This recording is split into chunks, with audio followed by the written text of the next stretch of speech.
झाडाखाली ज्या माता मावल्या बसलेल्या आहे, महिलांकडे येऊन जा. नवीनच आलेले आहे का? नाशिक जिल्ह्यातून आल्या त्या सर्वांच्या पहिले येऊन बसल्या.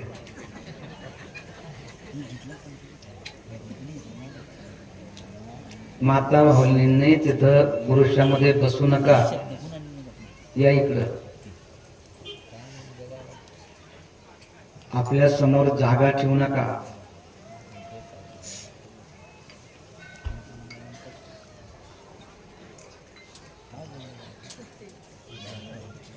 पुरुष मंडळ बसू द्या तिथं झाडाखाली.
देवांचे देव महादेव,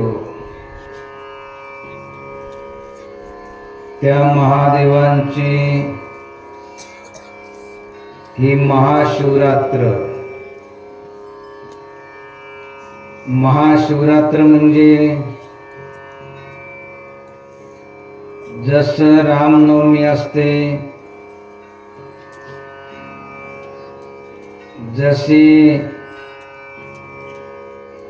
गोकुळाष्टमी असते, म्हणजे रामनवमीला भगवान रामाचा अवतार झाला, गोकुळाष्टमीला भगवान श्रीकृष्णाचा अवतार झाला, किंवा आपल्या भाषेमध्ये त्यांचा जन्म झाला. खरं म्हणजे जन्मामध्ये आणि अवतारामध्ये खूप मोठं अंतर आहे. साधू संत या जगामध्ये येतात, भगवंत येतात, आपणही येतो, परंतु भगवंताचा अवतार असतो, संतांचा अवतार असतो. कशासाठी? धर्म रक्षणा कारणे साधू होताती अवतरणे. जग लावावे सत्पंथी, हेची साधूची पेकृती. जगाला सन्मार्ग लावण्यासाठी, धर्ममार्ग दाखवण्यासाठी संत या जगामध्ये येतात आणि शास्त्राचा आधार घेऊन लोकांना सन्मार्गाला लावतात. परंतु असे काही दुर्गुणी दुराचारी असतात, ते संतालाही मानत नाही, संतांच्या शास्त्रालाही मानत नाही. मग भगवंत येतात. भगवंत जास्त शास्त्र समजून सांगत नाही, बिलकुल सांगत नाही असंही नाही, परंतु भगवंताला माहित असतं की संतांच्या शास्त्रानं हे सुधारले नाही, तेव्हा आता यांना शास्त्राशिवाय काही पर्याय नाही. सांगायचं तात्पर्य की जसा भगवान रामाचा, जसा भगवान कृष्णाचा अवतार झाला, यदा यदा हि धर्मस्य ग्लानिर्भवति भारत अभ्युत्थानम् अधर्मस्य तदात्मानं सृजाम्यहम्, किंवा भगवान शिव सांगतात, जब जब होई धर्म कय हानी, बाढ़े असुर अधम अभिमानी, तब तब प्रभु धरि विविध शरीरा, हरई कृपाण श्री सज्जन पीरा. सांगायचं तात्पर्य भगवान रामाचा, भगवान श्रीकृष्णाचा अवतार झालेला आहे, परंतु तसा भगवान शिवाचा काही अवतार झालेला नाही. बऱ्याचशा ठिकाणी आपण ऐकतो की स्वयंभू महादेव भगवान शिव जे आहे त्यांचा जन्म होत नाही, त्यांचा अवतारही होत नाही. विश्वाद्यम विश्वबीजम निखिलम भारम पंचवत्रम त्रिनेत्रकम, असा भगवान शिवाचा काही आज अवतार झाला म्हणून आज महाशिवरात्र आहे असं नाही. तर ज्या दिवशी भगवान शिव प्रगट झाले, साकार रूपाला आले, ती ही महाशिवरात्र. या महाशिवरात्रीच्या निमित्तानं भगवान शिवाला मानणारा असेल, भगवान विष्णूला मानणारा असेल, असे सर्वचे सर्व शिव भक्त असेल, राम भक्त असेल, कृष्ण भक्त असेल, गणेश भक्त असेल, सूर्य भक्त असेल किंवा देवीचे भक्त असेल, ते सर्वचे सर्व या महाशिवरात्रीच्या निमित्तानं जेवढं जेवढं पुण्यार्जन करता येईल तेवढं पुण्य प्राप्त करून घेतात. आणि त्या निमित्तानं अखंड हरिनाम सप्ताहाचं आयोजन असेल, कथेचं आयोजन असेल, प्रवचनाचं असेल, कीर्तनाचं असेल, असं सर्व ठिकाणी आपल्या देशातच नव्हे तर परदेशामध्ये देखील भगवान शिवाची ही महाशिवरात्र अत्यंत उत्साहानं, भक्तिभावानं साजरी केल्या जाते. समजा 7-8 दिवस या महाशिवरात्रीच्या निमित्तानं अखंड हरिनाम सप्ताहाचं, कथेचं, कीर्तनाचं, प्रवचनाचं आयोजन नाही करता आलं, 1 दिवस का होईना भगवंताचं पूजन अर्चन प्रत्येक धर्मात्मा पुण्यात्मा केल्याशिवाय राहत नाही. सांगायचं तात्पर्य की सर्वत्र भगवान शिवाचं पूजन चालू आहे. भगवान शिवाच्या निमित्तानं पूजन अर्चन तर होतं, दान पुण्य होतंय. या भूमीमध्ये देखील जेव्हापासून जपाला, तपाला, अनुष्ठानाला सुरुवात झाली, अनेक धर्मात्मा पुण्यात्मा या ठिकाणी जपाला, तपाला, अनुष्ठानाला बसलेले. अनेक धर्मात्मा पुण्यात्मा त्यांची तनानं, मनानं, धनानं सेवा करतायत. केवळ त्यांची सेवा करतात असं नाही, तर सकाळच्या ब्रह्म मुहूर्तामध्ये, रात्रीच्या शांत वातावरणामध्ये जेही धर्मात्मा पुण्यात्मा या ठिकाणी सत्संग श्रवण करण्यासाठी येतात, तर त्यांची देखील या ठिकाणी जेवढी करता येईल तेवढी सेवा केल्या जाते. दररोज या ठिकाणी संध्याकाळी आरतीला, त्याच्यानंतर प्रवचनाला सुरुवात होते आणि दररोज या ठिकाणी जेवढे भक्त आले असेल त्या सर्वांना प्रसादाची व्यवस्था केल्या जाते. एवढ्या मोठ्या संख्येनं धर्मात्मा पुण्यात्मा येत आहेत, परंतु असं कधी झालं नाही की ज्या दिवशी प्रसाद कमी पडला, वाढणारे कमी पडले, देणारे कमी पडले, असं कधी झालं नाही. सांगायचं तात्पर्य की सर्व त्या भगवान भोलेनाथाची कृपा आहे. आज महाशिवरात्रीच्या निमित्तानं आपण या पुण्यभूमीमध्ये आले आहात.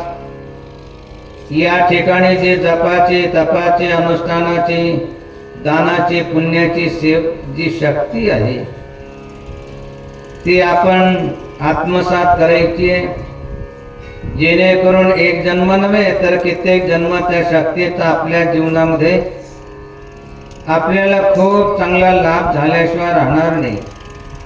म्हणून अशी दिव्य शक्ती प्राप्त करायची असेल तर त्याच्यासाठी एक साधा आणि सोपा उपाय म्हणजे ओंकार प्राणायाम. ओंकार प्राणायाम म्हणजे जो शांत बसतो, दीर्घ श्वास घेतो आणि अशी भावना करतो की या वातावरणामध्ये, या भूमीमध्ये, एवढंच नव्हे तर या ब्रह्मांडामध्ये ईश्वराची जे ईश्वरी शक्ती आहे, श्वास घेताना माझ्या रोमरोमामध्ये प्रविष्ट होते आणि श्वास सोडताना माझ्यामधले विकार, दुर्गुण, दुराचाराची भावना सर्व निवृत्त होते. दृढ श्रद्धा, भावना, विश्वास ठेवून ओंकार प्राणायाम केला तर त्याला अनुभूती येते की खरोखरच माझं मन शांत होत आहे, पवित्र होत आहे. त्याची प्रत्यक्ष अनुभूती घेण्यासाठी प्रत्येकाला असं शांत बसायचंय, सरळ बसायचंय, एक दीर्घ श्वास घ्यायचाय, त्याच्यानंतर ओंकाराचं, नामाचं, अभंगाचं उच्चारण करायचंय की जेणेकरून आपली वाणी देखील पवित्र होऊन जाईल. मग प्रत्येकानं परत एकदा दीर्घ श्वास घ्यायचाय आणि ओंकाराचं उच्चारण करायचं.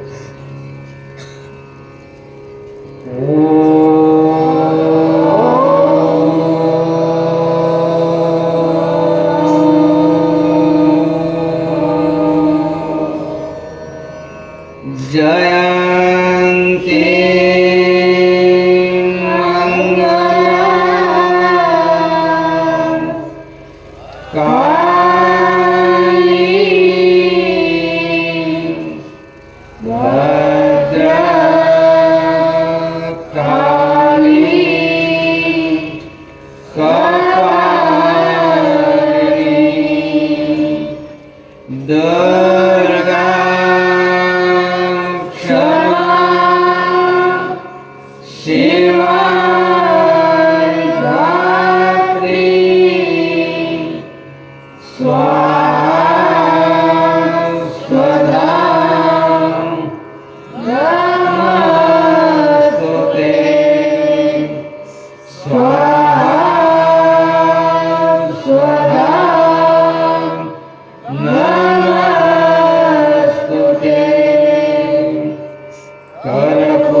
संत संग हरि कथा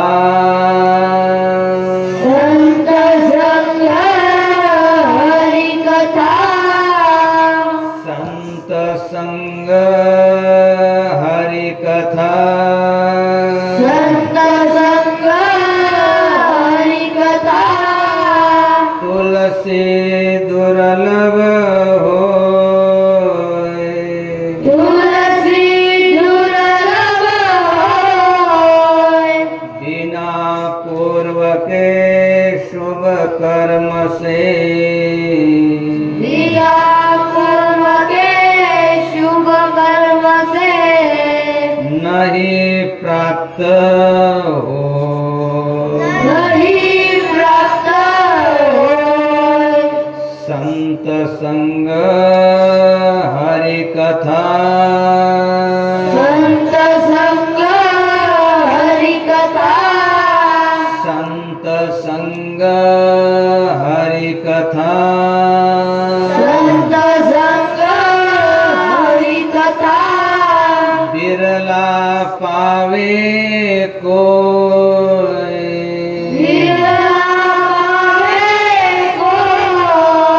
धन सुत दाराए तो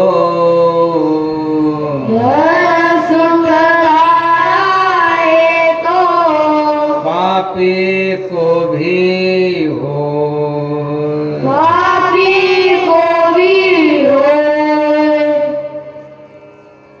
संत संग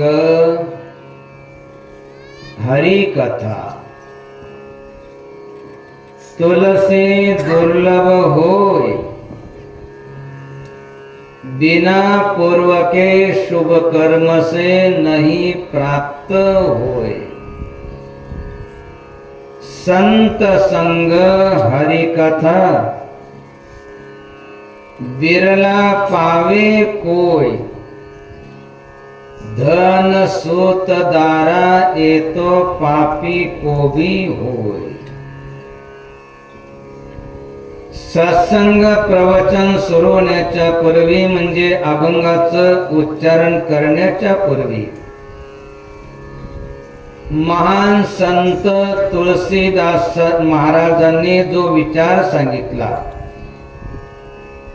तो लक्षपूर्वक ऐकायचा आणि मृत्यूच्या शेवटच्या क्षणापर्यंत रात्रंदिवस लक्षात ठेवायचा आहे.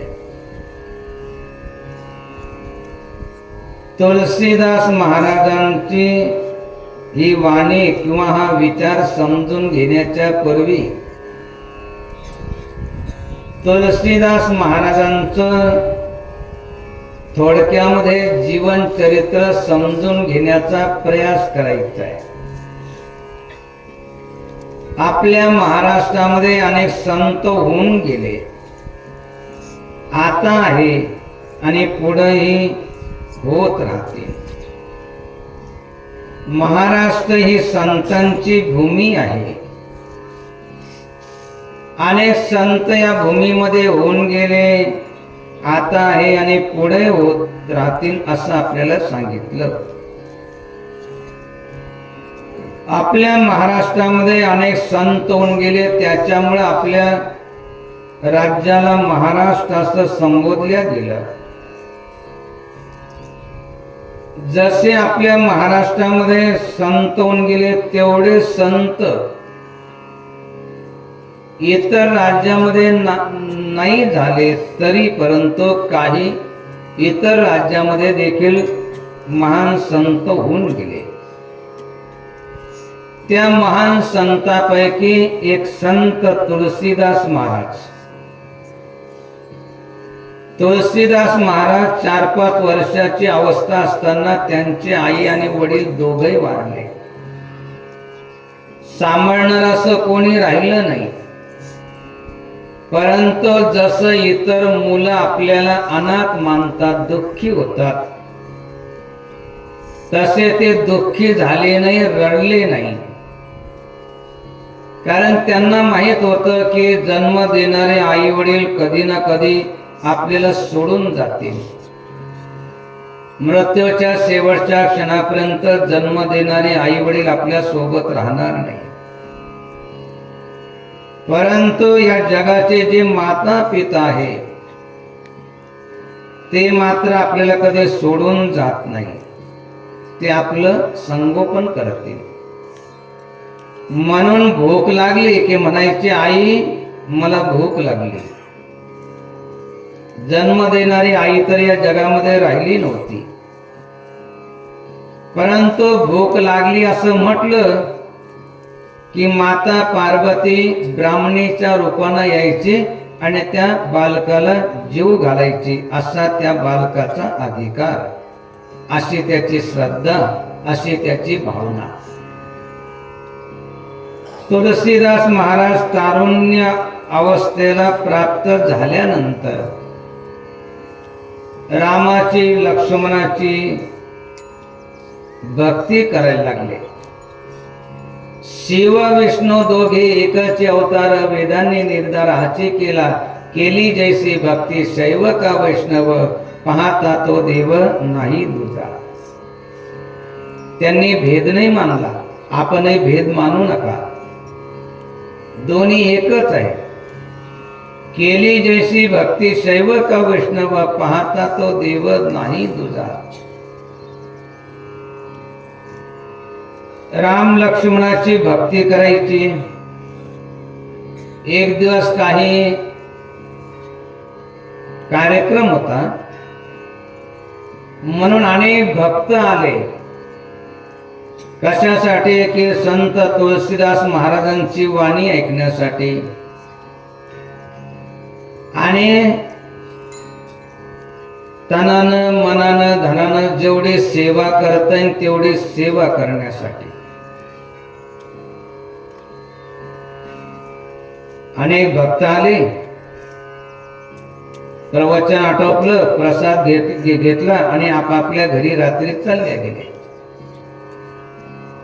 सकाळी तुलसीदास महाराज ज्यावेळेस आपल्या कुटियाच्या बाहेर आले तर त्यांनी बघितलं की त्या ठिकाणी दोन व्यक्ती उभ्या आहेत.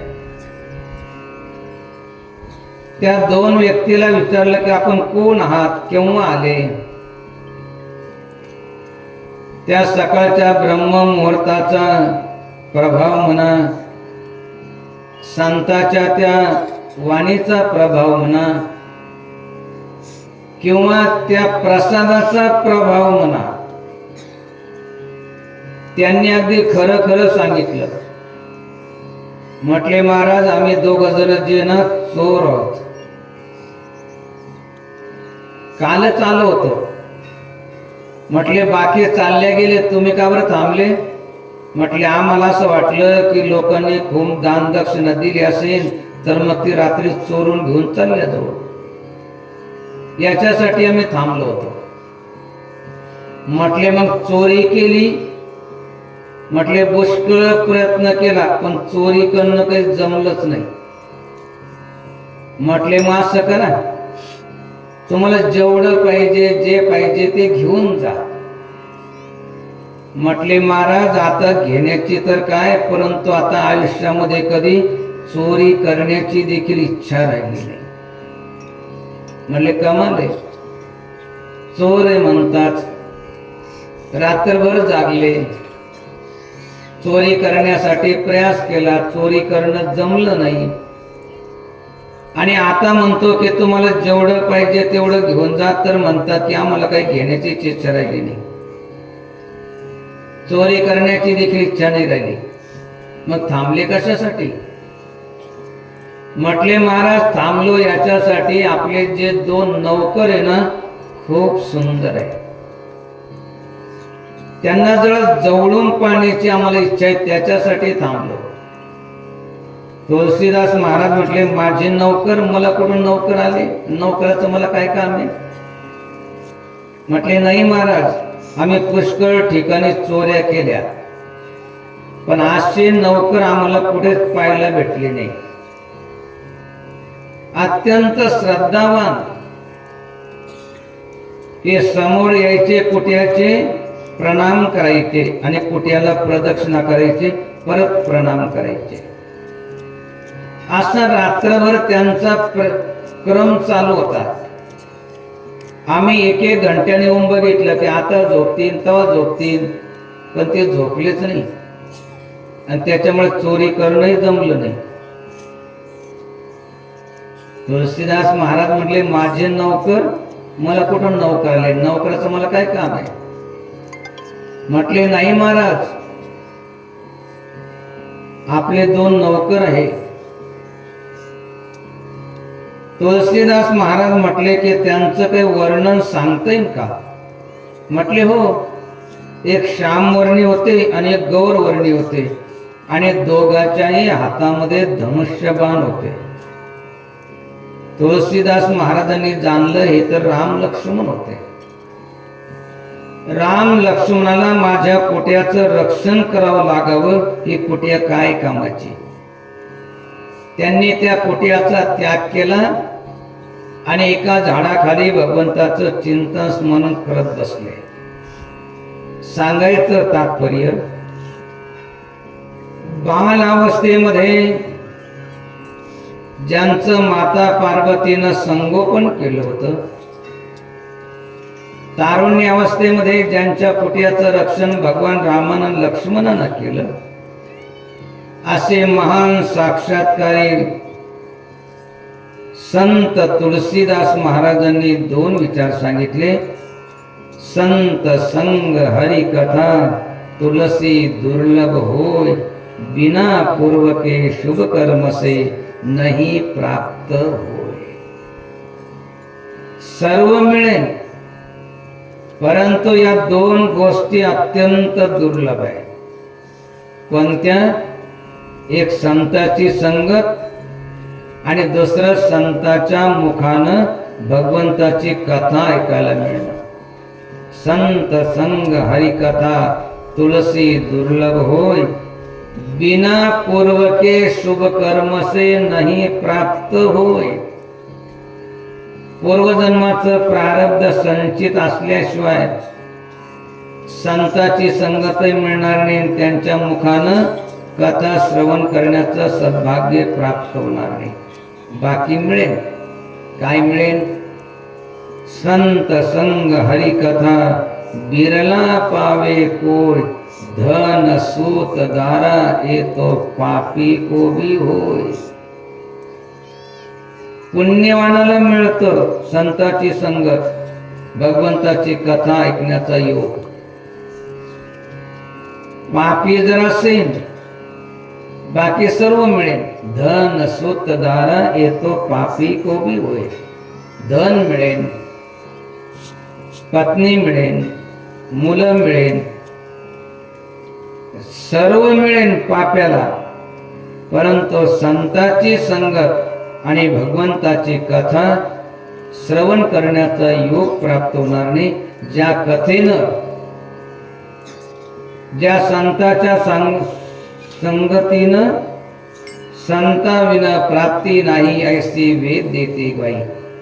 ज्या संताच्या संगतीनं भगवंताची प्राप्ती होते, ज्या संताच्या संगतीनं भगवंताची कथा श्रवण केल्यानंतर करोडो जन्माची व्यथा निवृत्त होते, ती संताची संगत आणि भगवंताची कथा जर आपल्याला ऐकायला मिळत असेल तर समजायचं की आपलं काहीतरी पूर्वजन्माचं प्रारब्ध आहे, संचित आहे. परंतु त्याच्यापेक्षा अनेक जन्माचे पुण्य ज्यावेळेस येते, प्राप्त होते, त्यावेळेस संत मिळतात, त्यांची ओळख होते, तिथं श्रद्धा बसते आणि त्यांच्या मुखानं काही बोध कथा ऐकून आपल्या जीवनाचं सार्थक होतं, ते आपल्या जीवनामध्ये पालन करावं असं वाटतं. म्हणून संताची संगती आणि भगवंताची कथा जी अत्यंत दुर्लभ आहे, संत संग हरिकथा तुलसी दुर्लभ होय, बिना पूर्व के शुभ कर्म से नहीं प्राप्त होय. संत मिळाले असेल, त्यांच्या मुखानं कथा ऐकायला मिळाल्या असेल, तर ती कथा ऐकून त्याच्यापासून काही बोध प्राप्त करून आपल्या जीवनाचं सार्थक व्हावं असं वाटत असेल तर त्याच्यासाठी ईश्वराची विशेष कृपा झाली पाहिजे. आणि ईश्वराची विशेष कृपा होण्यासाठी रात्रंदिवस भगवंताचं चिंतन स्मरण केलं पाहिजे. आणि रात्रंदिवस भगवंताचं चिंतन स्मरण करायचं असेल तर कथेच्या, कीर्तनाच्या, प्रवचनाच्या निमित्तानं तशी सवय लावून घेतली पाहिजे. म्हणून महाशिवरात्रीच्या निमित्तानं या ठिकाणी आपण आले आहात तर काय करा की थोडंसं भगवंताचं चिंतन करा, स्मरण करा, भजन करा.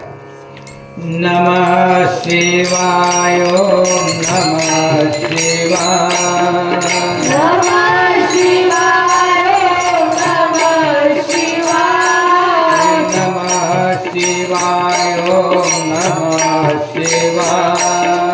नमः शिवाय, नमः शिवाय.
श्री ज्ञानदेव तुकाराम पंढरीनाथ भगवान की जय.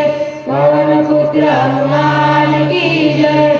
रामचंद्र भगवान की जय. रामसी माता की जय. नागेश्वर भगवान की जय. पशुपतेश्वर भगवान की जय. संतांची अभंगवाणी जिचा कधी भंग होत नाही, जिचा कधी नाश होत नाही, असे संतांची अभंगवाणी ऐकून त्या अभंगवाणीचं आपल्या जीवनामध्ये जर पालन केलं तर आपल्या 42 कुळाचा म्हणजे 21 आईच्या आणि 21 वडिलांच्या अशा 42 कुळांचा उद्धार होतो. संतांची अभंगवाणी केवळ आपल्या वाचेनं उच्चारली तर आपली वाणी पवित्र होते. म्हणून आपल्या वाणीला पवित्र करण्यासाठी प्रत्येकानंच अभंगवाणीचं उच्चारण केलं पाहिजे आणि प्रत्येकालाच अभंगवाणीचं उच्चारण करता यावं आणि प्रत्येकाची वाणी पवित्र व्हावी या उद्देशानं अगदी साध्या सोप्या चालीमध्ये अगोदर आम्ही अभंग म्हणतो, नंतर प्रत्येकानंच अभंगाचं उच्चारण करायचं आहे. शिवरात्र व्रत करियथा विधी. शिवरात्र व्रत करियथा विधी. शिवरात्र व्रत करियथा विधी. शिवरात्र व्रत करियथा विधी. भावे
पवित्र व्रत करी यथाविधी भावे पूजे आधी शिवलिंग चुकेल जन्माचे बंधन पुनरागमन नये तेने एक बिल्बदळ चंदन अक्षता पूजन तत्वता सोपे बहु एका जनार्दनी पूजिता साचार इच्छेले हरिहर पूर्ण करती जेव्हापासून या ठिकाणी जपाला तपाला अनुष्ठानाला सेवेला दानाला पुण्याला प्रारंभ झाला तेव्हापासून सकाळच्या ब्रह्म मुहूर्तामध्ये रात्रीच्या शांत वातावरणामध्ये जे हे सत्संग प्रवचन चालू आहे त्याचा उद्देश आपल्याला समजून सांगितला गेला की उद्देश काय. या सर्व कार्यक्रमाचा उद्देश आहे की जोपर्यंत आपण जिवंत आहात तोपर्यंत आपल्या जीवनामध्ये सुखाची समाधानाची शांततेची प्राप्ती झाली पाहिजे. एवढंच नव्हे तर मृत्यूनंतर आपली दुर्गती किंवा दुर्दशा होऊ नये याच्यासाठी हे चालू आहे. आताच हे जे प्रवचन आहे त्या प्रवचनामध्ये जो अभंग घेतलेला आहे त्या अभंगाचा उद्देश देखील हाच आहे की जिवंतपणे आपल्या जेवढ्या इच्छा असेल तेवढ्या पूर्ण झाल्या पाहिजे. एका जनार्दनी पूजिता साचार इच्छेले हरी हर पूर्ण करते. हरी आणि हर एवढंच नाही, जेवढ्या देवी देवता असेल त्या सर्व आपल्या इच्छा पूर्ण करतील आणि ज्याच्या सर्व इच्छा पूर्ण झाल्या तो या जन्म मरणाच्या चक्रापासून मुक्त होईल. कारण जन्म घेणे लागे वासनेच्या संगे. म्हणून दुसऱ्या चरणामध्ये सांगितलं की चुकेल जन्माचे बंधन पुनरागमन नाही. सांगायचं तात्पर्य की जिवंतपणे सुखाची आणि मृत्यूनंतर मोक्षाची प्राप्ती करून घ्यायची असेल तर त्याच्यासाठी काय करा, व्रत करा.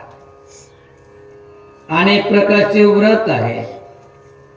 एकादशी व्रत आहे, सोमवार व्रत आहे,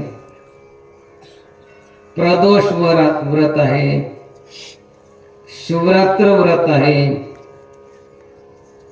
चांद्रन व्रत आहे. चांद्रन व्रत सहसा कोणी करत नाही. करायचं असेल तर करा. काय करायचं चांद्रन व्रताला? आमोशापासून जर सुरू केलं तर आमोशाला एक घास घ्यायचा, दुसऱ्या दिवशी 2 घास घ्यायचा, पौर्णिमेच्या दिवशी 15 घास घ्यायचे आणि परत घटत अमावस्याच्या दिवशी काहीच नाही घ्यायचं. घास घ्यायचं म्हणजे 3 बोटामध्ये जेवढं मावेल तेवढंच घ्यायचं, ना तर घ्यारी 2 पोळ्या एक घास घ्यायचा आहे तर असं नाही. 3 बोटामध्ये जेवढ म्हणजे हे 3 बोट एकमेकाला लागले पाहिजे. बघा किती घरी गेलं तर बघा किती आनंद येतं त्याच्यामध्ये. एवढंच घ्यायचं. कठीण आहे परंतु सर्वात सोपं व्रत आहे शिवरात्रीचं व्रत.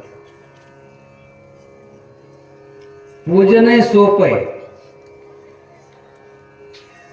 तरी शिवरात्रीचं व्रत कसं करायचं? शिवरात्र व्रत करी यथाविधी. जशी विधी सांगितले त्याप्रमाणे हे शिवरात्र व्रत करा. शिवरात्र व्रताला विशेष करून काय करायचं? उपवास आणि शिवाचे पूजन. उपवास आणि शिवाचे पूजन. उपवास आणि शिवाचे पूजन. उपवास आणि शिवाचे पूजन. रात्री जागरण विधी त्याचा. रात्री जागरण विधी त्याचा. रात्री जागरण विधी त्याचा. उपवास करायचा. उपवासाचा एक अर्थ होतो उप म्हणजे जवळ आणि वास म्हणजे निवास करणं. आपलं मन भगवंताजवळ असलं पाहिजे.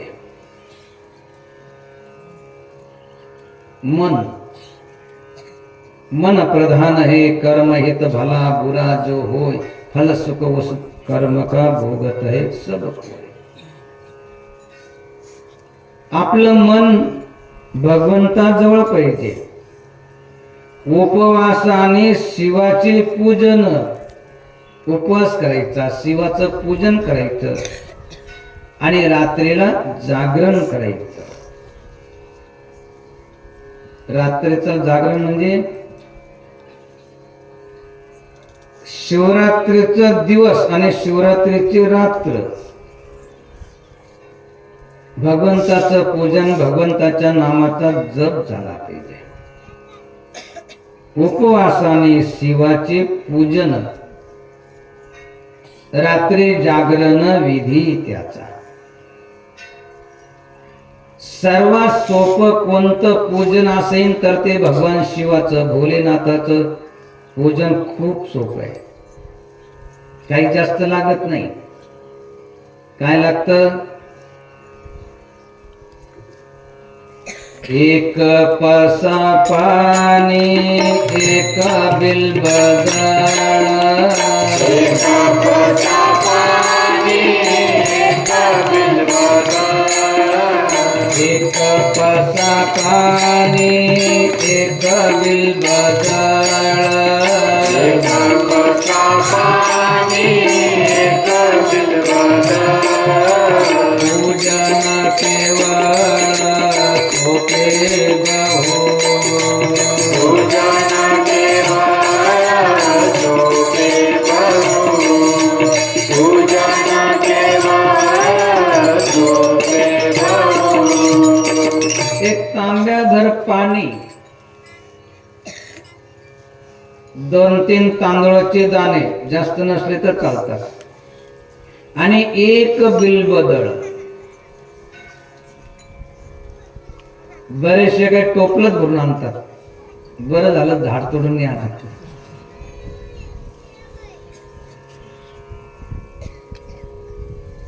एक बिल्बदळ, बस एक पान व्हा. झाड तोडू नका. आणि देवी देवताच्या नावावर ते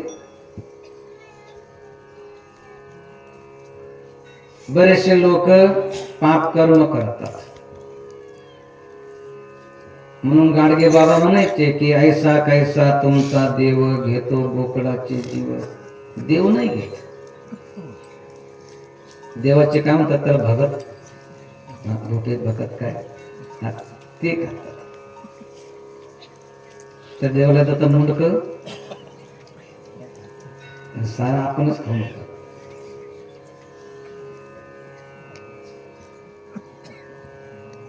देवाच्या नावाखाली हिंसा करणं जसं चांगलं नाही तसं महादेवाला लागतं. म्हणून खूप पानं तोडून घ्यायचे सर्व, हे योग्य नाही. एक बिल्बदळ. एक पान वा. कोटी कन्या महादानम एक बिल्व शिवार्पणम. कोटी कन्या दान केल्याचं फळ एक बिल्वदळ जर भगवान शिवाला अर्पण केलं तर त्याचं फळ मिळतं. म्हणून शिवरात्र व्रत करी यथाविधी. कशी विधी त्याची? उपवासाने शिवाचे पूजन, रात्री जागरण विधी त्याचा. एक पसा पाणी एक बिल्वदळ पूजन तत्वता सोपे. आणि अजून काय करायचं? शिवरात्रीच्या दिवशी कथा ऐकायची. संतांच्या मुखानं शिवनामाचा किंवा शिवरात्रीचा महिमा ऐकायचा. त्याच्यासाठी संत सांगतात तुम्ही काय करा? ऐका सावधान कथा शिवरात्र. ऐका सावधान कथा शिवरात्र. ऐका सावधान कथा शिवरात्र. ऐका सावधान कथा शिवरात्र. पावन पवित्र तिन्ही लोकी. पावन पवित्र तिन्ही लोकी. पावन पवित्र तिन्ही लोकी. भावधरणीया आचरती गरी.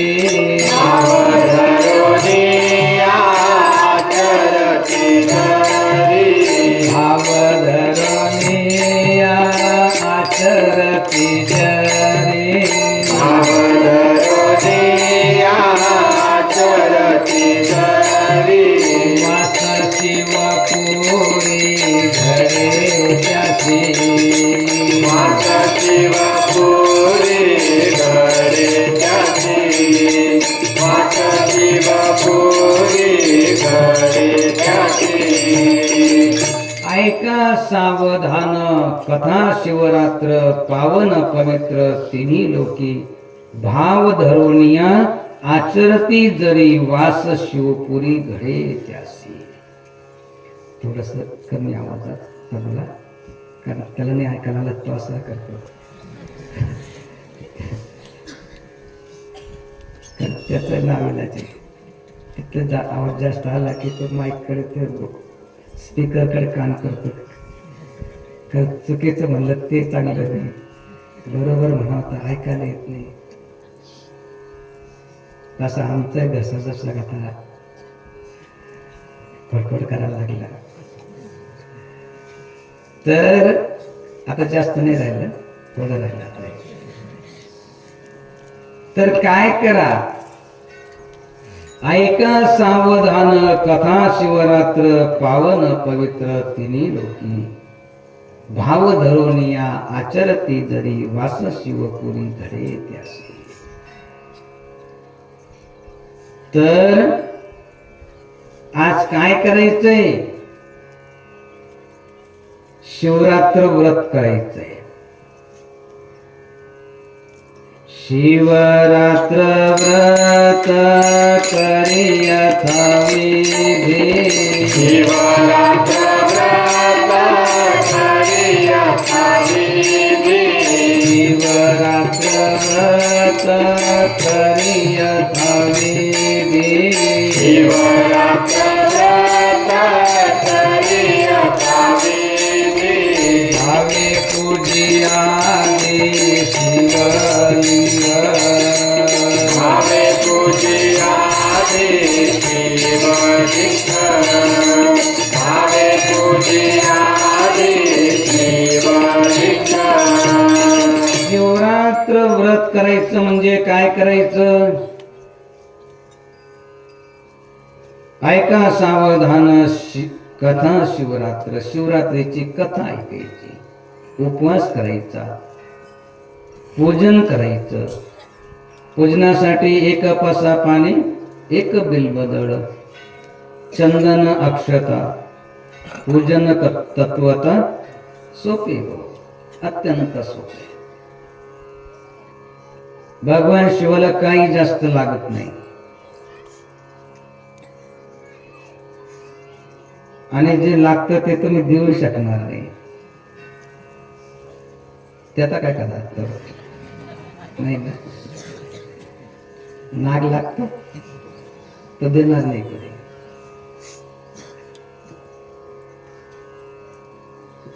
आणि काही आवश्यकता नाही भगवान शंकराला. सांगायचं तात्पर्य शिवरात्र व्रत करी यथाविधी भावे पूजी आदी शिवलिंग. सोप पूजनही सोप आहे, विधी सोपी आहे, अभंगही सोपा आहे. उच्चारण करता करता सहज लक्षात येतो. फक्त या ठिकाणी एक समजून घ्यायचंय, भावे पूजे आदी शिवलिंग. हे शिवलिंग म्हणजे नेमकं काय हे समजून घ्यायचंय. तसं सुरुवातीला सांगितलं की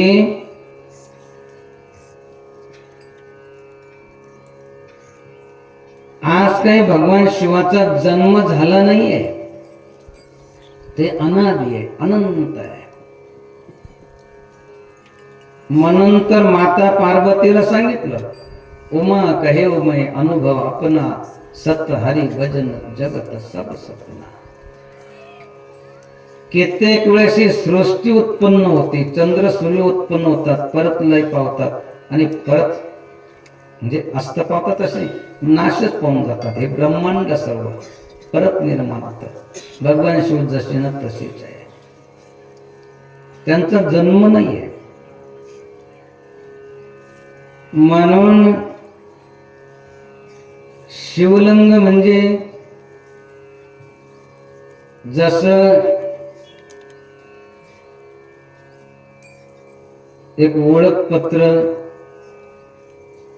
बऱ्याचशा ठिकाणी फॉर्म भरून दिला जातो. त्याच्यामध्ये नाव, आडनाव, वडिलांचं नाव, व्यवसाय आणि त्याच्यामध्ये एक कॉलम असतो तो म्हणजे लिंग. लिंग म्हणजे स्त्री आहे की पुरुष आहे, त्याच्यानं ओळखता येतं. भगवान शिव आहे तर ते निर्गुण निराकार आहे.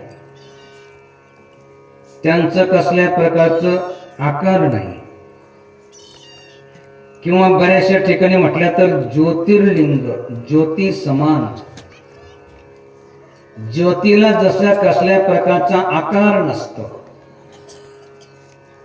तसा भगवान शिवाला कसल्या प्रकारचा आकार नाहीये. हे शिवलिंग म्हणजे भगवान शिवाचे खून, निशाणी. भगवान शिव कसे आहे? निर्गुण निराकार अवयवरहित.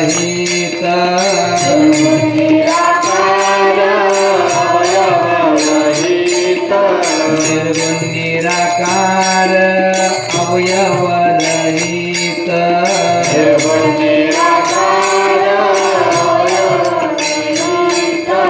तो शब्द रूपातीत शिव जना.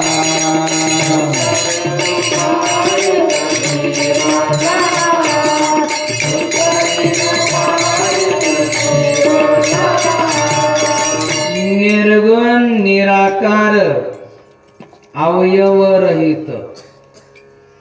बघा पिंडीला कसल्या प्रकारचा अवयव नाही ना, हात आहे ना पाय आहे. निर्गुण निराकार अवयवरहित जो शब्द रूपातीत शिव जाना. चहू वाचा वेगळा पाचाशी निराळा. जो असे व्यापला सर्व घटी. ध्यानी मनी नये समाधी सातनी. तो भक्ताचे घरी तिष्ठत असे. असा जो शिव आहे निर्गुण आहे, निराकार आहे, परंतु भक्तासाठी सगुण साकारतो. कसा? श्याम सुंदर कांती सर्वांगी विभूती श्याम सुंदर कांती सर्वांगी विभूती श्याम सुंदर कांती सर्वांगी विभूती श्याम सुंदर कांती सर्वांगी विभूती नाम दयाचे उमापती नाम दयाचे उमापती नाम दयाचे उमापती माथा जटाभार वाहे गंगा नीर स्वरूप जयाचे अगोचर असे जे भगवान शिव आहे, असे भगवान शिव या जगामध्ये प्रगट कसे झाले? ज्यावेळेस सर्व जलमय होतं तर त्यावेळेस भगवान विष्णू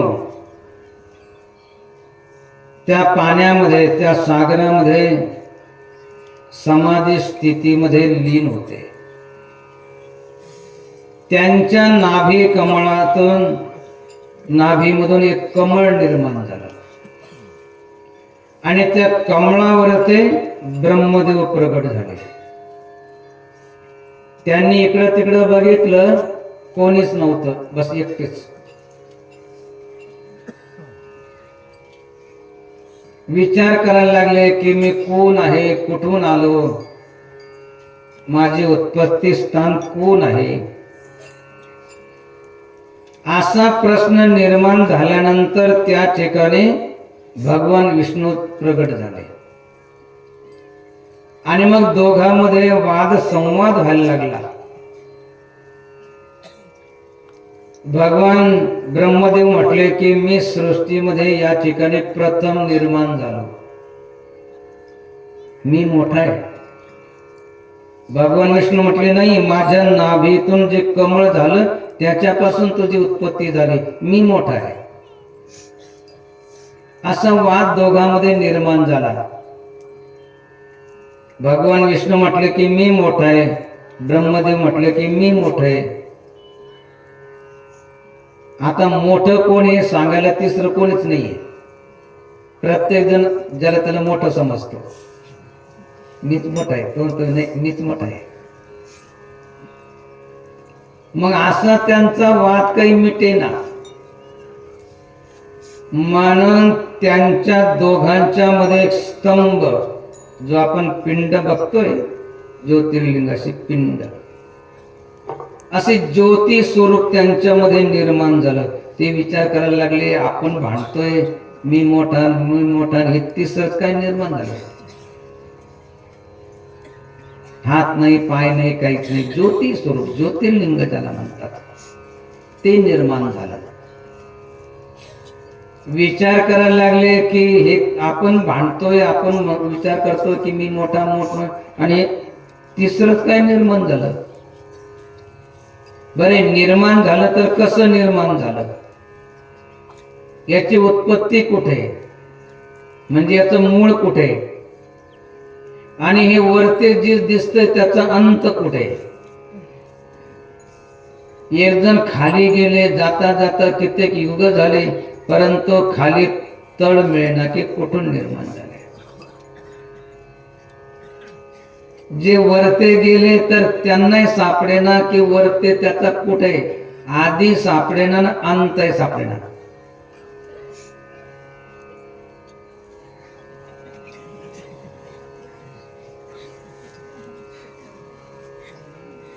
तुमच्यापेक्षा ते माता भगिनी चांगले आहेत. ते फुलपाखर तुमच्याकडे आणि तुम्ही धरण्याचा प्रयत्न केला म्हणून ते गेलं माता भगिनी. कारण त्यांना माहिती आसरा तिथेच मिळेल आपल्याला, मातेकडे. मुलं काय करतील काही सांगता येणार नाही. तर आधी सापडला नाही आणि अंतही सापडला नाही, आणि अशा वेळेस एकच करायचं असतं, आपण आलो कुठून, जायचं कुठे, आपल्याला जर त्याचं उत्तर सापडत नसेल तर अशा वेळेस एकच आहे, आपण शरण जाणार. आणि म्हणून दोघांनी हात जोडले, प्रार्थना केली की आपण कोण आहात, आपण प्रगट व्हा. आणि म्हणून त्या ज्योतिर्लिंगापासून भगवान शिव साकार रूपानं प्रगट झाले. कसे? श्याम सुंदर कांती सर्वांगी विभूती, नाम जयाचे उमापती, माथा जटा भार, वाहे गंगा नीर, स्वरूप जयाचे अगोचर. सांगायचं तात्पर्य, भगवान शिवाचं निराकार रूप जे आहे, तर ज्याला कसल्या प्रकारचा आकार नाही, कसल्या प्रकारचे अवयव नाही, असं हे शिवलिंग आहे. तर काय करायचं? शिवरात्रीच्या दिवशी शिवरात्र व्रत करी अथावी देवी, शिवरात्र व्रत करी अथावी देवी, शिवरात्र व्रत करी अथावी देवी, शिवरात्र व्रत करी अथावी देवी, भावे पूजियावे शिवलिंग, भावे पूजियावे शिवलिंग, भावे पूजियावे शिवलिंग. श्रद्धेनं भावनेनं भगवान शिवाचं एक स्वरूप शिवलिंग किंवा ज्याला ज्योतिर्लिंग म्हणतात, अशा शिवलिंगाचं किंवा ज्योतिर्लिंगाचं ज्योती स्वरूप, प्रकाश स्वरूप, निर्गुण निराकार रूप ते आपल्याला कळावं. या दृष्टीनं शिवरात्र व्रत करायचं असेल तर सर्वात पहिले भावे पूजी आदी शिवलिंग, शिवलिंगाचं पिंडीचं आपण पूजन करा. त्यानं काय होईल? चुकेल चुकेल जन्माचे बंधन, चुकेल चुकेल जन्माचे बंधन, चुकेल चुकेल जन्माचे बंधन, चुकेल चुकेल जन्माचे बंधन, पुनरागमन हरे तेने, पुनरागमन हरे तेने, पुनरागमन हरे तेने. जन्म मृत्यूच्या अतीतवान भावे पूजी आदी शिवलिंग. आणि पूजन कसं करायचं? एक बिल्वदळ चंदन अक्षता, पूजन तत्वता सोपे बहु, उपवासाने शिवाचे पूजन, रात्री जागरण विधी त्याचा. सकाळी देखील सांगितलं की जसं मृग नक्षत्रामध्ये जर पेरणी झाली तर जास्त अट्टहास प्रयास न करता पीक चांगलं येतं. त्याप्रमाणे महाशिवरात्रीच्या दिवशी थोडं जरी पूजन अर्चन घडलं, अनायास जरी उपवास घडला, तर त्याचं अनंत पटीनं फळ मिळतं. म्हणून ग्रंथामध्ये किंवा छोटासा जो शिवलीलामृत ग्रंथ आहे त्याच्यामध्ये कितीतरी कथा आलेल्या आहेत, जे आपण ऐकल्या असेल की भगवान शिवाचं जे पूजन आहे अत्यंत सोपं आहे. आणि अनायास जरी घडलं, एक बिल्वदळ चंदन अक्षता, पूजन तत्वता सोपे बहु, तरी भगवान शिव प्रगट होतात, दर्शन देतात. फक्त श्रद्धा भावना तशी पाहिजे.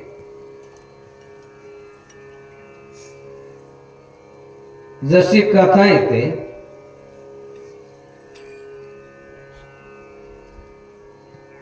की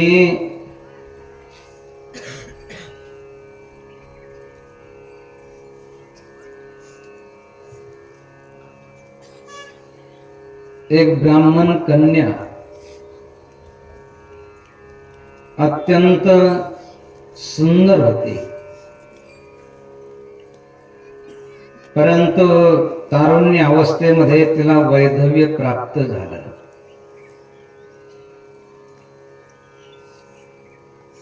तसं तर पूर्वीच्या काळामध्ये थोडीशी वेगळी प्रथा होती, सती प्रथा होती, जी नाश पावली. नाश पावणं गरजेचंही होतं, कारण जर समजा तारुण्य अवस्थेमध्ये जरी पती मेला तर ज्यावेळेस पतीला अग्नी दिल्या जायचा, जाळल्या जायचं, त्यावेळेस पत्नीला देखील जाळल्या जायचं पती सोबत. परंतु पत्नी मेली की पतीला नाही जाळायचे. अन्याय फक्त स्त्रीवरतीच व्हायचा आणि त्याच्यामुळे ती प्रथा बंद केल्या गेली. आपल्या सनातन धर्मामध्ये एक मोठं वैशिष्ट्य आहे की जे अन्यायकारक वाटत असेल ते त्यागल्या जातं. असं नाही की काही असो तुम्ही मानलंच पाहिजे, असं नाही. त्यावेळेस जसं विधवा झाल्यानंतर पुनर्विवाह करता येत नव्हता. काही काही मावल्या होत्या की त्या आपलं जीवन तपोमय जीवन जगायच्या, की ठीक आहे जन्माला येणं, खाणं पिणं, एक दोन प्राणी उत्पन्न करणं हे तर पशु पक्षी जीवजंतू करतात. वैधव्य प्राप्त झालं तर विषय सुखाचा त्याग करून ते भगवंताचं चिंतन स्मरण करत भगवंताला प्राप्त करून घ्यायच्या. परंतु ती कैकेय देशाची तरुणी सुमित्रा तारुण्य अवस्थेमध्ये वैधव्य प्राप्त झालं, नको ते कर्म करायला लागली. बापानं तिला घराच्या बाहेर हाकलून दिलं. एका नीच कर्म करणाऱ्या व्यक्तीच्या घरामध्ये ती राहायला लागली आणि संगतीचा परिणाम होतोच. खाऊन येते खायला लागली, पिऊन येते प्यायला लागली. जसं सांगितलं जातं की आपण शुद्ध सात्विक आहार केला पाहिजे, निर्व्यसनी राहिलं पाहिजे. व्यसन जे करतात त्यांना खाण्याची देखील सवय लागते, म्हणून त्या ठिकाणी ती खायला तर लागली अशुद्ध आहार, परंतु प्यायला देखील लागली.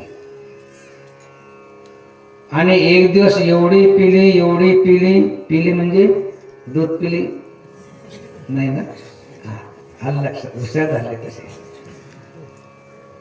ती स्त्री एवढी पिली आणि तिला इच्छा झाली की आता काहीतरी खायला पाहिजे. खायला पाहिजे म्हणजे भाकर खायला पाहिजे नाही, साबुती जी 6 जणांना पापामध्ये घेऊन जाते ती. म्हणून एकतर जास्त तिला नशा चढलेली, दुसरी खाण्याची प्रबळ इच्छा. बाहेर जे हे बकरू बांधलेलं होतं म्हणून ते बकरू कापण्यासाठी गेली. बकरू राहिलं बाजूला आणि तिथे गाईचं वासर होतं त्यालाच कापलं. गोहत्येचं जे पाप लागलं, कारण नेहमी सांगितलं जातं की आपण व्यसन करू नका, का करू नका. प्रत्यक्ष पाही पाबिरा जो सावध घे मदिरा, तो होणे ठाके माजिरा तयेची क्षणी.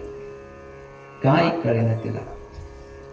ते वासरू मारलं, त्याचं पाप लागलं गोहत्येचं. जे पाप किंवा पुण्य आपण केलं असेल त्याचं आपण नेहमी सांगितलं तर लगेच फळ मिळतं असं नाही. काही कर्माचं फळ लगेच मिळतं, हमाली केली की लगेच पैसे मिळतात, रोजानं गेलं की 8 दिवसाला, महिन्यानंतर पगार मिळतो, वर्षानंतर वर्षासन मिळतं, बोनस मिळतं, आई मिळाली, वडील मिळाले, पूर्वजन्मीच्या प्रारब्धानं. तसं जे गोहत्येच्या त्या पापामुळं दुसऱ्या जन्मामध्ये चांडाळ योनीमध्ये तिला जन्म मिळाला आणि त्या पापाचं दुःख तिला असं झालं की काय म्हणतात त्याला, रगत किती सर्व शरीरामधून दुर्गंध यायला लागला, रक्त यायला लागलं, पू यायला लागला, जवळ कोणी थारा देईना. एक दिवस तिला खूप भूक लागली, परंतु तिला कोणी जवळ येऊ देईना. त्याचा जो वास येत होता, शिवरात्रीचा दिवस होता, लोक चालले होते मंदिरामध्ये. तिला असं वाटलं की हे सर्व जेवायलाच निघाले, तिकडे एवढे निघाले ते जेवायलाच चालले असं, ते कधी जेवायलाच वाटत असं. म्हणून त्या ठिकाणी गेली, परंतु त्या ठिकाणी बघायला लागली की जेवायला पुढे वाढतायत, पुढे वाढतायत. तेवढ्यामध्ये ती मंदिरामध्ये शिरली तर त्या ठिकाणी भक्त, म्हणून तिनं जे आहे एकाकडे हात पसरला की तिला असं वाटलं काहीतरी खायला देईल. त्याला असं वाटलं की ही पूजनासाठी एखादं बेलाचं पान मागते. त्यानं एक बेलाचं पान दिलं, तिच्या हातावर तर बघितलं तर खायचं तर नाही, दिलं फेकून, ते पडलं पिंडीवर. अशा प्रकारे अनायास ते पिंडीवर ते पडलं, त्याच्यामुळं ती उद्धारून गेली अनायास. भगवान शिव असे भोलेनाथ आहे की सहज जरी काही सत्कर्म झालं, विशेष करून शिवरात्रीच्या दिवशी, तर ते प्रसन्न करतात. अशा कितीतरी कथा आहे. जसा एक व्याघ जो आहे तो शिकार करण्यासाठी गेला, हरणींची शिकार करण्यासाठी. तेव्हा त्याला सकाळीच निघाला शिकार करण्यासाठी, लवकर जाऊ, तरी ते पाणी पिण्यासाठी काही हरण वगैरे आले तर त्यांना मारता येईल. तर त्याच्यासाठी गेला, तर त्या ठिकाणी भक्त चालले होते मंदिरामध्ये, हर हर महादेव, हर हर महादेव, हर हर महादेव. काय उठले सुटले हर हर करतायत, खाणं न पिणं सकाळीच उठले, चालले हर हर महादेव करत. काय माणूस आहे, मस्त झोपायचं हे करायचं, तर उठले सुटले चालले हर हर महादेव करत. वाचेशी लागला चळा, हर हर गरजे वेळोवेळा. त्याच्या मुखामध्ये तो चळाच लागला, काय हर हर म्हणतात, काय हर हर म्हणतात.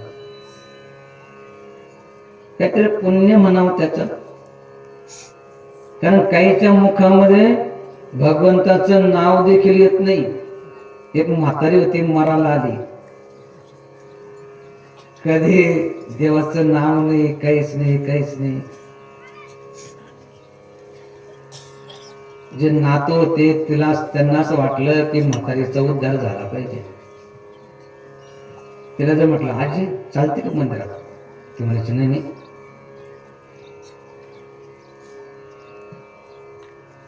विचार केला की हिच्या मुखात कमीत कमी भगवान शिवाचं नाम तरी आलं तरी हा उद्धारून जाईल. म्हणून त्या आजीला म्हटलं, आजी हरभरे खाते का, हरभरे खाते का. ती म्हटली चणे म्हण, चणे.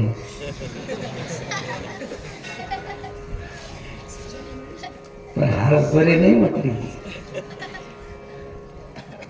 कारण हरभरे म्हटल्यानंतर देवाचं नाव आलं. ते म्हणजे चणे म्हण, चणे. असे काही असतात, परंतु त्याचं काही पूर्वजन्माचं प्रारब्ध वाचेशी लागला चळा, हर हर गरजे वेळोवेळा. माहित नव्हतं त्याला. एका झाडावर ते बसला, की जेणेकरून तिथं बाण मारता येईल, हरणे दिसतील. परंतु काही पानं जे आहे तर आडवेत होते, म्हणून तो आपला ते तोडायचे आणि वाचेचे लागला चढा हराला. तिथं जे आहे तर थोडस ते पानं जे आहे तर तिथे खाली पिंड होती, त्याला माहित नव्हतं, परंतु तिथं पडले. पाणी पिण्यासाठी आणलं होतं तर थोडस ते पाणी सांडलं आणि त्या थोड्याशा पाण्यानं काही पानानं तो धरून गेला. सांगायचं तात्पर्य की अशी जी शिवरात्र आहे त्या दिवशी काय करा. ऐका शिवरात्र ऐका सावधान, कथा शिवरात्र ऐका सावधान, कथा शिवरात्र. ऐका सावधान, कथा शिवरात्र. ऐका सावधान, कथा शिवरात्र. पावन पवित्र तिन्ही लोकी, पावन पवित्र तिन्ही लोकी, पावन पवित्र तिन्ही लोकी. ऐका सावधान, कथा शिवरात्र, पावन पवित्र तिन्ही लोकी. भाव धरोनिया आचरते जरी, वास शिवपुरी घडे त्यासी. श्रद्धा ठेवली, भावना ठेवली. एक व्याधाचा, एका चांडाळणीचा जर उद्धार होऊ शकतो अनायास, आपण तर जाणीवपूर्वक करतोय, आपला उद्धार का होणार नाही, निश्चित झाल्याशिवाय राहणार नाही. त्याच्यासाठी आज शिवरात्र आहे, तर काय करा, उपवासाने शिवाचे पूजन, रात्री जागरण, विधी त्याचा, एक पसापाणी, एक बिल्वदळ, पूजन तत्वता सोपे, सर्वात सोपं. भगवान शिवाला फळ पाहिजेच असं नाही. काही देवतांना विशिष्ट फळ लागतात, ते नेहमी मिळतातच असं नाही. काही फुलं लागतात, तेही नेहमी मिळतात असं नाही. परंतु बिल्वदळ, बेलाचं पान कोणत्याही ऋतूमध्ये आपल्याला ते बेलाचं पान मिळेल. तर अशा प्रकारे भगवान शिव, त्यांना कसल्या प्रकारची अपेक्षा नाही, जे स्वतः दुःख घेतात आणि दुसऱ्याला सुख देतात. ज्यावेळेस समुद्र मंथन झालं तर त्यावेळेस हलाहल विष निघालं. अगोदर तर त्याच्या अगोदर चांगलं कर्म करताना काही वाईट होतच, निश्चित आहे, काही ना काही वाईट अपयश येतं. अपयश घ्यायला कोणी तयार राहत नाही. चांगलं झालं तर माझ्यामुळे झालं, खराब झालं तर तुमच्यामुळे झालं, असं सर्व श्रेय घेतात. परंतु ज्यावेळेस लक्ष्मी निघाली, भगवान विष्णूंना घेतली, ऐरावत नावाचा हाती निघाला, तो इंद्रानं घेतला. परंतु ज्यावेळेस हलाहल विष निघालं तर त्यावेळेस त्याला कोणीच घेणार आणि सर्व जगाचा तर नाश व्हायची पाळले. तेव्हा सर्व गेले भगवान शिवाकडे, सांगितलं की प्रभू, जगाचा सर्व नाश व्हायची पाळी आली, हे जे हलाहल विष आहे ते आपण प्राशन करा. भगवान शंकरानं ते विष प्राशन केलं, आपल्या कंठामध्ये साठवलं, नीलकंठ झाले, पण जगाला वाचवलं. अशा प्रकारे जगाला वाचवणारे, स्वतः भस्म धारण करणारे असे जे भगवान शिव आहे, तर त्यांचं पूजन अत्यंत सोपे आहे. अशा शिवाचं पूजन आपण केलं पाहिजे. एक बिल्वदळ, चंदन, अक्षता, पूजन तत्वता सोपे दो. एक चंदनाचं लाकूड असलं जे लावतात भगवान शिवाला, कित्येक दिवस चालतं, ते जास्त काही लागत नाही. म्हणून आपणही भगवान शिवाचं पूजन करा आणि शिवाचं पूजन करण्यासाठी आपल्या घरच्यांना न्यायला बिलकुल संकोच नका करू. घेऊन जा त्यांना. कारण त्या ठिकाणी नेलं तर आपल्याला काय कसल्या प्रकारचा काय होणार नाही, ताणतणाव येणार नाही. समजा दुसऱ्या मंदिरामध्ये नेले तर म्हणतील बघा ना कसे दागिने, आणि तुम्ही तर काहीच नाही केलं, बघा कसे केले त्यांनी. भगवान शंकराच्या मंदिरामध्ये तिथं कसल्या प्रकारचा दागिना नाही, काही नाही. एक दागिना दिसतो तो कोणी मागणार नाही. आणि समजा त्यांना म्हटलं येऊ का आता, ते म्हणते मी जाऊ का आता, नको मी जात नको. अशा प्रकारे भगवान शिव सर्व जगाला देतात. अत्यंत भोळा म्हणजे भोळ्यांना पावणारा, आणि खरोखरच भोळा आहे. तशा काही काही बाया देखील भोळ्या असतात, म्हणतात ना बाई मी भोळी, बाई मी भोळी, मी खाते पुरणाची पोळी, नवऱ्याला देते शिळी पोळी, बाई मी भोळी. खरोखरच भोळी. आपण खायची पुरणाची पोळी, नवऱ्याला द्यायची शिळी पोळी, बाई मी भोळी बाई. असा भोळा नाही तो. सर्वस्व काही देतो जगाला, आपल्यासाठी काय देत नाही. कधी कधी देताना तर विचार करत नाही, आणि त्याच्यामुळं कधी कधी संकट देखील येतं, पण त्याचा विचार नाही करत. जसं भस्मासुराला असतात जगामध्ये काय, भस्मासुरासारखे किती त्यांच्यासाठी करा, ते आपल्या डोक्यावर हात ठेवून आपल्याला संपवण्याचा प्रयास करतील. परंतु जे असे भोळे महादेव असतात तर त्यांचं रक्षण परमात्मा करतो. कारण जसं ज्यावेळेस तो भस्मासूर भगवान शिवाच्या पाठीमागे लागला, वरदान दिलं होतं, त्याच्यामुळे दुसरा काही विलाज नव्हता. त्यावेळेस भगवान विष्णू त्या ठिकाणी आले आणि त्या ठिकाणी मोहिनीचं रूप घेऊन नृत्य करायला लागले. त्यांनी आपल्या डोक्यावर हात ठेवला तर त्यानं आपल्या स्वतःच्या डोक्यावर हात ठेवला नाचण्यासाठी, आणि तिथं भस्म होऊन गेला. म्हणजे काही संकट आलं तर भगवान विष्णू वाचवतात, कारण ते दोन्ही एकच आहे. शिव विष्णू दोघे एकच अवतार, वेदांनी निर्धाराची केली जैसी भक्ती, शैव का वैष्णव पाहता तो देव नाही तुझा, भजन करी महादेव राम पूजी सदाशिव. ते दोन्ही एकच आहे. म्हणून या महाशिवरात्रीच्या निमित्तानं कोणत्याही पंचेतन देवतापैकी कोणत्या देवतेला मानणारे असेल तर भगवान शिवाचं पूजन केल्यानंतर एका जनार्दनी पूजिता साचार इच्छिले हरी हर पूर्ण करते. सर्वात पहिलं सांगितलं हरी. भगवान शिवाचं पूजन केलं तर त्याची इच्छा पूर्ण कोण करतं? हरी आणि हर दोन्ही पूर्ण करतात, कारण ते दोन्ही एकच आहे.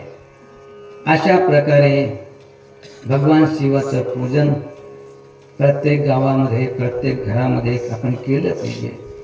म्हणून सकाळी उठतात कोणी कोणी हर हर महादेव, कोणी म्हणतं घर घर महादेव. घर घर म्हटलं तरी तेच आहे, हर हर म्हटलं तरी तेच आहे.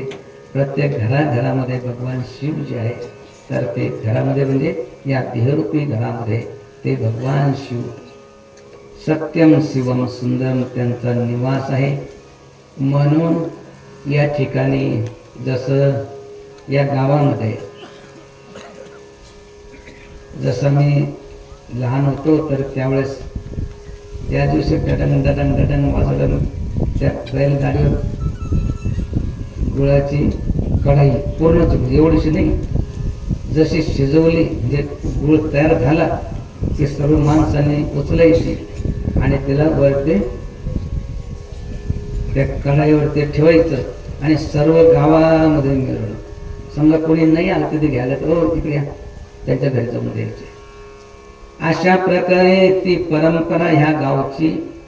आणि या गावामध्ये असं वाटलं होतं की आतापर्यंत आपण एकच दिवस प्रसाद केला, परंतु जसं इतर गावं करतात, अंदरसूरमध्ये तपोमी असेल किंवा आपल्या जवळच मागच्या वर्षी तिचं अनुष्ठान झालं